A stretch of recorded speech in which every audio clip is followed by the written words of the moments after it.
Para sa mga OFWs, maraming magandang opportunity para mag-invest.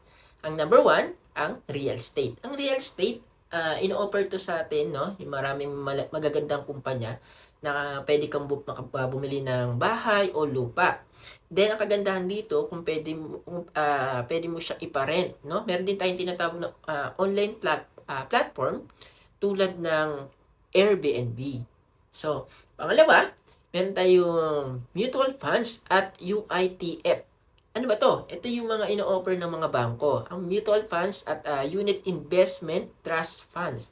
So, pwede kayong magtanong sa mga banks na kung saan meron kayong savings account. So, magandang investment tulad sa ating mga OFW. Kasi pwede kayong makapag-start ng 1,000 pesos. So, yun. Inquire na kayo sa mga bank account nyo. Kung anong meron kayo, inquire lang kayo nitong